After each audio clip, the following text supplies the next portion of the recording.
Olá, tudo bem? Bom, hoje vamos dar prosseguimento à nossa disciplina de didática do ensino superior, né? Hoje nós vamos ver a andragogia, né? A contextualização do ensino e da aprendizagem. Vamos lá, nossa aula número 2 das 5 propostas para essa disciplina. Bom, as atuais configurações da sociedade são marcadas pelos avanços tecnológicos e científicos, cada vez mais contundentes na dinâmica social, né, perspassando diversas áreas, como a economia, a saúde, empregabilidade, indústrias, além de, é claro, influir fortemente na educação, que é a força motriz de uma sociedade. Então, por meio da educação, a sociedade se estrutura, consolida seus valores éticos, morais e culturais, prepara os seus cidadãos e seus profissionais, aprimora os seus processos e molda as vivências sociais. Assim, a educação cumpre o papel, né, o seu papel de perpetuação das sociedades. Esse movimento de perpetuar a cultura, os pensamentos e o modo de vida de uma sociedade implica a formalização dos processos educacionais e formativos. Processos estes que há algumas décadas eram tidos como prescritos, findados e com tempo para a conclusão, envolvendo uma quantidade de anos referente a determinada etapa da escolarização e também finalizando a formação escolar ou até mesmo a profissional.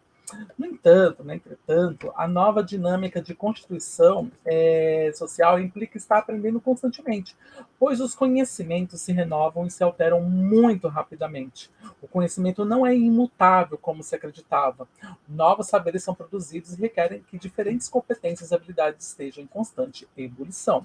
Logo, os processos formativos devem passar a vivência profissional ao longo de toda a vida, não havendo mais conclusão, terminalidade ou encerramento do ato de aprender. Então, dessa forma, estamos aprendendo sempre, mesmo após a idade escolar e adulta.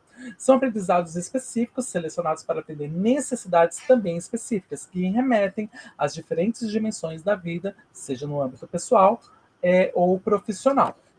Né? Mas o que é andragogia, né?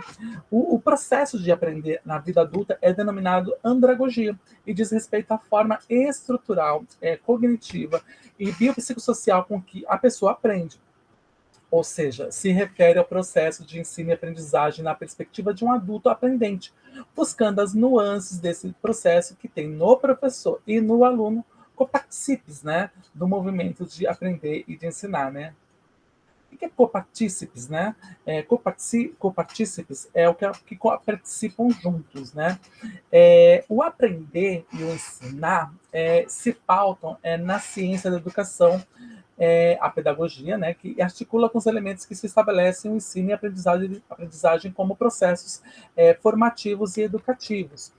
Assim, ao passo que a pedagogia se preocupa com todos os processos para o aprender, a andragogia se constitui como um braço da pedagogia que apresenta como especificidade o aprendizado da pessoa em idade adulta, uma vez que apresenta particularidades e contextos que devem ser considerados para um melhor aproveitamento do processo. Embora faces de um mesmo processo, a pedagogia e a andragogia têm cada qual a sua particularidade. Por isso é importante perceber os aspectos relativos a cada uma, né? E a gente vai ver esses aspectos agora. A pedagogia ela é centrada no professor, onde os aprendizes são dependentes, os aprendizes também são motivados por forma extrínseca, né? Ou seja, recompensas, competições. Né? A aprendizagem ela é caracterizada por técnicas de transmissão de conhecimentos, né? Como aulas, leituras designadas. Né? O ambiente é formal e é caracterizado pela competitividade por julgamento de valor. O planejamento e a avaliação são conduzidos pelo professor e a avaliação é realizada basicamente por meio de métodos externos, né, como notas de testes e provas. Já a andragogia ela é centrada no aprendiz, onde os aprendizes são independentes e autodirecionados. Os aprendizes são motivados de forma intrínseca, né? A satisfação gerada pelo que aprendeu. A aprendizagem ela é caracterizada por projetos inquisitivos, experimentação e estudo independente. né? O ambiente é o mais informal e caracterizado pela equidade, respeito mútuo e também pela cooperação. A aprendizagem ela pressupõe ser baseada em experiências, né? E as pessoas são centradas no desempenho de seus processos de aprendizagem. Diferentemente da pedagogia, que tem como público as crianças, a andragogia está centrada nos adultos. A terminologia andragogia remete ao grego andros, né, que significa homem, e gogia, no sentido de guiar, liderar, levar, ou conduzir, né? O que emprega o termo no sentido de condução ou direção de adultos, na perspectiva de aprender. Desse modo, buscam considerar as características da fase adulta, suas necessidades e seus contextos de vida. Embora o termo andragogia tenha surgido pela primeira vez em 1833, quando o professor alemão Alexander Kapp a relacionou à teoria da educação de Platão, foi em 1921, por meio dos escritos de Rosenstock, né, que ela ganhou o significado quanto ao desenvolvimento da prática de ensino e aprendizagem. Rosenstock, né, ele empregou o termo andragogia para se referir às características filosóficas e ainda à articulação entre métodos e especialidade no fazer pedagógico, necessários aos professores para atender às necessidades relativas à educação de adultos, conferindo contornos às primeiras sistematizações para caracterizar essa aprendizagem. Contudo, a andragogia ainda caminhava a passos lentos, e seu reconhecimento viria somente na década de 1970, quando Malcolm Knowles, né, publica o seu livro The Modern Practice of Adult Education. Ah, Knowles, né, ele introduz no universo educativo o conceito de andragogia, o apresentando como a arte e a ciência de orientar os adultos a aprender, detalhando as especificidades próprias do aprender na vida adulta e delineando o conceito, de modo que se abriu um espaço para outras publicações, as quais viriam popularizar o termo e a ampliar a perspectiva do aprender na vida adulta. Essa perspectiva ganha ainda mais força a partir do século XX, impulsionada pelas transformações tecnológicas no meio de mercado, que alavancaram mudanças tanto nos aspectos culturais quanto nos processos formativos, levando os profissionais à constante busca por aperfeiçoamento e atualização de seus conhecimentos. Esse processo de aprender na vida adulta, necessário e cada vez mais intenso, requer das instituições pensarem um processo educativo que abarque toda a forma como o adulto vive, aluno adulto vive, né? Trabalha e aprende. Suas potencialidades, seus conhecimentos prévios e até mesmo os possíveis obstáculos que precisa enfrentar. Essas barreiras, nesse caso, por vezes passam justamente pelo fato de que o aluno ser uma pessoa já inserida no mercado de trabalho, que tem compromissos, trabalho, família, diversas demandas que podem lhe causar dificuldades para organizar o seu tempo e seus estudos, podendo ainda ter alguma resistência em apresentar trabalhos e em se concentrar, o que torna necessária a utilização de metodologias inovadoras e atraentes específicas para esse público, né? Embora não haja uma associação direta entre Paulo Freire e a andragogia, pois naquele momento histórico o conceito ainda não era aplicado, o que Freire fez com seu método de alfabetização foi considerar em uma perspectiva androgênica a vivência, a experiência, o contexto de vida dos alunos adultos, né? Ao se utilizar da palavra geradora, Paulo Freire trazia para o mundo do aluno para o processo de ensino e aprendizagem, exatamente o que defende a andragogia, né? A formulação dessas metodologias encontra na andragogia o espaço para caracterizar o aprender na vida adulta, com base nas especificidades de como um adulto aprende, fundamentando as práticas pedagógicas e estabelecendo possibilidades didáticas ao ensino e aprendizagem, as quais precisariam considerar a história de vida do educando e a sua trajetória profissional, além de valorizar a sua bagagem cultural e vivências sociais como aporte, né? Nessa direção, os estudos de Knowles, Houghton III e Swanson, que se fundamentaram em CAP, de modo a ampliar as suas ideias, apontam que a andragogia tem como objetivo promover o aprendizado para o adulto, contudo, partindo da premissa de que esse adulto deve querer aprender o que requerer e também engajamento do aluno. Para isso, é preciso que o aprendente se engaje e se comprometa compreendendo a importância do conhecimento para a sua vida, né? Logo, é necessário que o aprender seja uma escolha, uma opção clara e consciente do estudante, tendo a clareza do motivo pelo qual está estudando determinado conteúdo e qual a função social deste conteúdo, né, em sua vida, seja ela cultural, pessoal e ou profissional. Com isso, o aprendizado se torna um processo ativo que busca no professor a parceria para que se efetive. Assim, é preciso que o docente compreenda o momento de vida do estudante, conheça os princípios da pedagogia e tenha, a partir dela, condições de promover um trabalho coerente com o perfil do aluno e que coadune com os princípios da andragogia, propostos por Knowles, Houghton III e Swanson. Né? Então, os princípios da andragogia são feitos em 6 etapas. Né? O primeiro é a necessidade de saber do estudante, né? O aluno, ele precisa compreender qual é o sentido, a lógica e o porquê de saber determinados conteúdos, né? O segundo é o autoconceito de aprendiz, né? Que é a necessidade de decidir e se autodirigir, sendo autônomo e responsável por suas decisões e também escolhas, né? A terceira é a experiência anterior como aprendiz. É preciso considerar as vivências e experiências dos estudantes como aporte para a construção de novos conhecimentos, né? Quarta, é a prontidão para aprender. A aprendizagem do adulto é estimulada pela sua necessidade de conhecer o mundo, de se adaptar à sociedade em que vive. A quinta é orientação para a aprendizagem, onde é preciso que os conteúdos sejam contextualizados. Então, para isso, se envolvem elementos do cotidiano e a resolução de problemas. Isto elementos que possam ser aplicados na prática em situações do dia a dia. E a sexta e última, não menos importante, ultrapassa os fatores externos, pois os incide, né, sobre a satisfação do conhecer, na autorrealização e no reconhecimento, ou seja, os fatores intrínsecos. Compreendendo as confluências desses princípios, é possível perceber a teoria andragógica como uma possibilidade de que o ensino e a aprendizagem sejam contextualizados de modo a atender às necessidades do educando e suas perspectivas sociais, profissionais e pessoais que vão sendo formadas ao longo da vida. É preciso ter em mente que a andragogia percebe o estudante como um sujeito ativo e responsável pelo próprio processo de aprendizagem, o que exige dele criticidade, autonomia, reflexão e compreensão de como se processam os fatores externos a esse processo.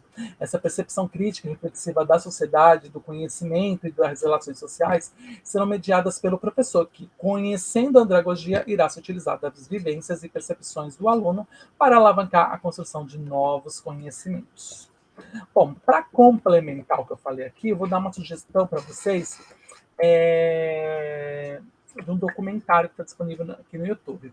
A proposta do documentário Paulo Freire Contemporâneo, publicado pelo canal Davis Franco, é apresentar a obra de Paulo Freire, destacando as experiências de alfabetização realizadas a partir da prática pedagógica, a qual foi conhecida como Método Paulo Freire de Alfabetização. O documentário traz ainda algumas entrevistas com pessoas que eram ligadas ao educador, tá? Vai estar aqui embaixo na descrição do vídeo, tá bom?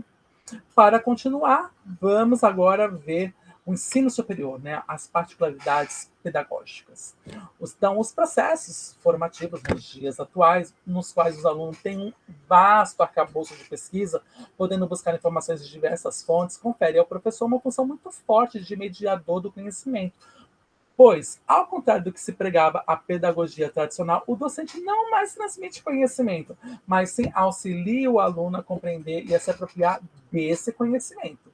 Quando se fala em andragogia, isso não se torna ainda mais verdadeiro, né? Ele é verdadeiro, né? Visto que é nesse contexto o aluno não se trata de uma criança desprovida de vivências, experiências e conhecimentos profissionais. Nessa perspectiva, o estudante é um ser social que trabalha, tem relações sociais diversas e inúmeras vivências que devem ser consideradas em seu processo educativo. Além disso, nesse processo, os objetivos irão delinear a abordagem pedagógica para que se efetive o ensino e a aprendizagem, buscando também os elementos didáticos que irão alimentá-lo, né? Então, para isso, a importância de se conhecer o aluno, o contexto e os seus objetivos. Na educação superior, os objetivos do estudante são bem definidos, pois se trata da formação para o exercício de uma profissão, do preparo para atuar na área escolhida. Assim, o processo de ensino-aprendizagem na graduação deve resultar dos elementos fundamentais para uma formação que atenda às necessidades do aluno e às expectativas da sociedade para a qual ele se prepara profissionalmente. É preciso considerar, ainda que o aluno fez a escolha por uma área específica, contudo, muitas vezes já atua profissionalmente, estando inserido no mercado de trabalho. Esse é um aluno que provavelmente trabalha e estuda. Alguns têm família sob sua responsabilidade e os problemas e o cansaço do dia a dia podem ser obstáculos para o aprendizado. Por outro lado, como já vimos, né, esse aluno tem um objetivo bem definido, de se tornar um profissional graduado. É esse objetivo que irá mobilizar os seus esforços e que irá direcionar o seu interesse em aprender e saber o porquê de estar estudando os conteúdos selecionados. Logo, a aprendizagem do nível superior perpassa os princípios da andragogia. Esses princípios, portanto, devem ser considerados quanto à formação didática do curso, na elaboração do curricular e principalmente nas escolhas das metodologias pelo corpo docente. Outro cenário a ser considerado na questão didática para esse nível de ensino é o número cada vez maior de estudantes adultos em busca de uma segunda graduação. Novamente, se tem um público especializado, com conhecimentos, vivências e também experiência profissional. Nesse caso, também não se deve ser desconsiderada pelas universidades a capacitação de seu corpo docente, pois é comum que os professores, alguns bacharéis e não licenciados, tenham ainda como modelo de docência os seus próprios professores do passado, os quais exerciam uma prática condizente ao contexto e com um público que já não existem mais. O professor de algumas décadas atrás era visto como detentor do conhecimento, né?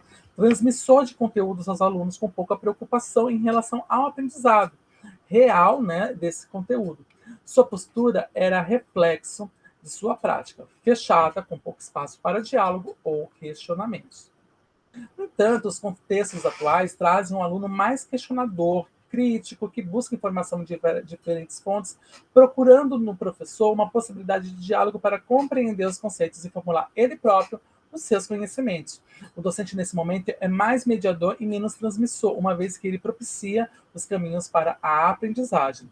Portanto, se torna importante buscar na andragogia e nos seus princípios elementos que possam corroborar com o trabalho do docente universitário em direção a uma aprendizagem significativa que fomente no aluno o desejo de aprender, implicando por fim, na formação de um profissional competente e bem preparado, não apenas no aspecto técnico, mas também do ponto de vista da cidadania e da participação social.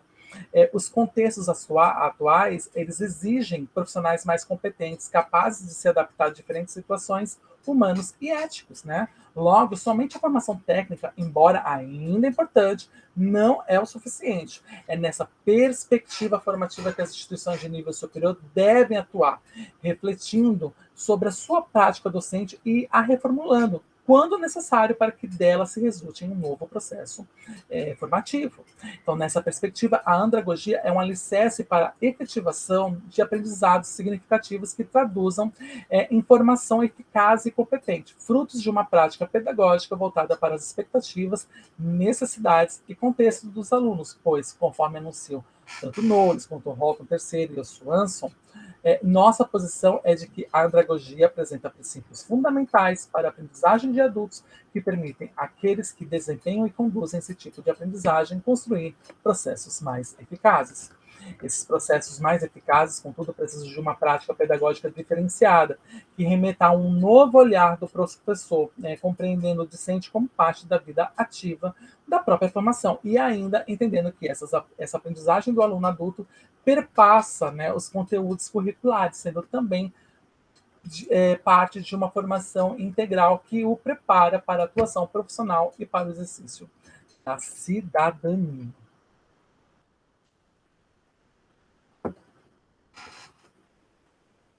Bom, antes de entrar na pedagogia na prática, eu vou recomendar um filme aqui, que é O Sorriso de Mona Lisa, né? O filme Sorriso de Mona Lisa já se tornou um clássico da educação.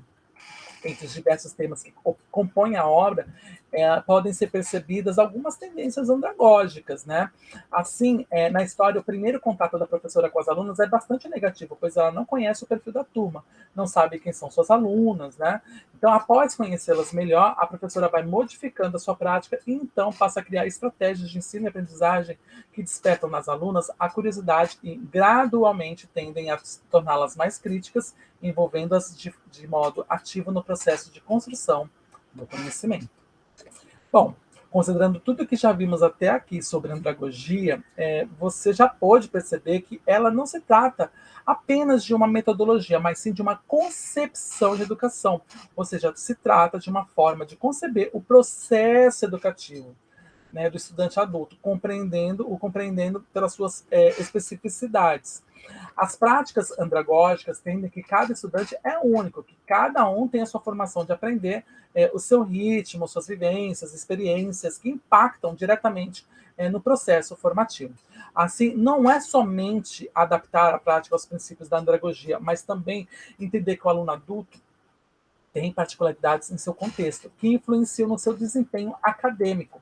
A realidade desse aluno pode trazer alguns impactos negativos, como cansaço, faltas decorrentes do volume de trabalho, entre outras, mas também traz a perspectiva de que possui muitas vivências que podem ser exploradas. Ao inserir as vivências do aluno no processo, o professor não apenas valorizará o caminho desse estudante, mas como também estará trazendo maior significação a esse processo de ensino, uma vez que, ao associá-lo, né, às vivências, os docentes empregam sentidos aos conhecimentos e saberes, que são elaborados e reelaborados em novos saberes. Por isso, se torna importante que, na prática educativa do adulto, os conhecimentos não sejam trabalhados de modo isolado. É preciso que o aluno perceba qual é a relação daquele conteúdo com o seu mundo, se apropriando de tais conhecimentos, saberes e conteúdos. Assim, as experiências de vida dos adultos devem ser incluídas no processo educativo, posicionamento que é também defendido por outros investigadores. Ao trazer o mundo do educando para dentro do processo educativo, se evidencia um compartilhamento da responsabilidade pelo aprendizado, haja vista que a construção do conhecimento se dá de maneira conjunta, envolvendo um olhar atento e direcionado do docente e a participação ativa do aluno engajado em seu próprio aprender. Então, nessa relação, há a necessidade de que o professor busque alternativas pedagógicas e metodológicas que atendam às necessidades e às características do aluno adulto. Para isso, ele deve se pautar na andragogia como articuladora do ensinar e aprender na perspectiva da vida adulta. É preciso ter em mente que o professor, ao ser facilitador, na perspectiva andragogênica, né, ele não deve esperar passivamente os indicativos do aluno para, a partir das experiências daquele, estabelecer a sua prática pedagógica. O docente ele deve buscar alimentar a sua ação didática por meio de elementos concretos trazidos pelos estudantes sobre o seu dia a dia. Logo, a andragogia gera um movimento que implica analisar a prática docente e a reestruturá-la, né? Frente às experiências, às vivências e ao contexto do estudante, o que confere ao professor um papel ativo na busca por estratégias que possibilitem reestruturar a sua prática na perspectiva de atender às necessidades do aluno, né? Então, o movimento de reelaboração na prática parte primeiro da andragogia, depois passa pela prática docente, depois pelas experiências e contexto do aluno e volta para e finaliza na prática docente reelaborada. Então, isso vai ser um movimento circular, em 4 etapas. Por outro lado, também há a responsabilidade do aluno em buscar compreender e se empenhar em relação ao que lhe é ofertado, tendo consciência que aquele conhecimento é uma necessidade para ele, né, o que é o primeiro princípio da andragogia, e, portanto, deve mobilizar diversos mecanismos cognitivos para se apropriar e construir, com a mediação do professor, os conhecimentos e saberes necessários à sua formação. Entretanto, para que se efetive essa relação entre professor e aluno, pautada no compartilhamento de experiências e mediada por metodologias que permitam o envolvimento ativo do aluno, é necessário confiança. Desse modo, se torna imprescindível que o aluno confie no professor, pois só assim poderá lhe abrir o seu mundo. Ainda é preciso que o aprendente desenvolva uma relação de igualdade com o professor / facilitador, ainda que os papéis sejam diferenciados. Portanto, na prática da andragogia, é necessário que o professor esteja disposto a conhecer o aluno e suas vivências e forma de aprender, para, por meio desse conhecimento, estabelecer as estratégias que melhor se adequem aos objetivos estabelecidos. Então, nesse contexto, tem sido bastante exploradas e utilizadas articuladamente a andragogia, as metodologias ativas, que, pelas suas características de movimento e inovação, trazem uma grande contribuição, principalmente para o público adulto. As metodologias ativas possibilitam ao aluno maior envolvimento com seu aprendizado, o tornando mais autônomo e desempenhando um papel mais ativo no processo de ensino e aprendizagem. Assim, o aluno não é mais aquele que permanece sentado esperando o conhecimento vindo do professor. Agora ele participa da construção dos saberes e dos conhecimentos. Por isso, compreendemos que a metodologia ativa propicia ao aluno um lugar no processo, antes ocupado somente pelo professor. O discente se torna ator, né? E também autor de sua história como aprendente, sendo envolvido no processo de aprendizagem. É preciso, no entanto, ter a clareza de que não se trata somente de escolher determinada metodologia ativa por estar em voga, né? Ou porque está dinamismo a aula. É necessário que a metodologia escolhida esteja de acordo com os objetivos pedagógicos estabelecidos para a aquisição daquele conteúdo em especial, estando de acordo também com o perfil dos estudantes. Essa articulação entre a escolha da metodologia ativa e o perfil dos estudantes implica a competência do docente em conhecer o funcionamento cognitivo de seus estudantes, o modo como eles trabalham em equipe e qual a melhor estratégia para abordar o conteúdo escolhido. Esse movimento implica uma postura andragogênica, logo se evidencia que a andragogia requer não apenas tratar o aluno adulto de modo diferenciado, mas também lhe propiciar práticas pedagógicas diferenciadas que atendam às especificidades de seu contexto formativo. Buscar práticas pedagógicas diferenciadas requer do professor bastante constante capacitação e ainda sensibilidade para saber o que mais importante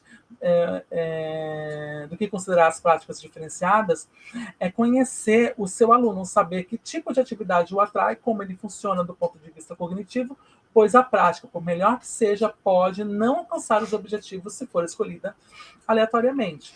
Logo, se constata que não é preciso ter um arsenal de atividades dinâmicas, mas sim ter clareza dos objetivos propostos em cada conteúdo, conhecer o perfil do discente e buscar envolvê-lo, né, no desenvolvimento da prática, o trazendo para o centro do processo, para que, com a mediação do professor, o aluno possa ser o protagonista de seu aprendizado. No entanto, essa postura não é inerente ou mesmo automática para o docente. Ele também tem que aprender. Assim, é preciso que o professor conheça os princípios da andragogia, a compreendendo, né, como suporte para a sua prática pedagógica e sobretudo, como uma aliada no processo de ensino-aprendizagem. Ainda nessa perspectiva, cabe às universidades propiciar capacitação aos professores e espaço para que discutam, debatam e compreendam o que é a andragogia e como os princípios desta se articulam na prática educativa para, desse modo, ampliar o aprendizado e qualificar a prática de ensino. Então, nessa aula, a gente conheceu um pouco mais sobre o que é a andragogia, os seus princípios, seu impacto no processo formativo e na prática do professor, a compreendendo como um importante elemento da didática do superior. O aluno, em geral, está na instituição porque tem objetivos profissionais já definidos. Assim, cabe a ela os preparar para o desempenho de sua função profissional, lhes proporcionando os conhecimentos necessários. A andragogia, ela rege exatamente a forma como a instituição fará esse preparo para o mundo do trabalho, indicando os caminhos metodológicos e estratégias que podem surtir. Melhor resultado para o aluno adulto, que apresenta particularidades na sua forma de aprender e que traz expectativas, vivências, experiências a serem incorporadas em seu processo de ensino e aprendizagem. É preciso ter em mente que a andragogia não diz respeito somente às metodologias de ensino, embora também diga a respeito a elas, mas é uma concepção de educação, ou seja, não é só uma forma de ensinar, mas de conceber todo o processo de pensar sobre o papel do professor e do aluno na construção do conhecimento.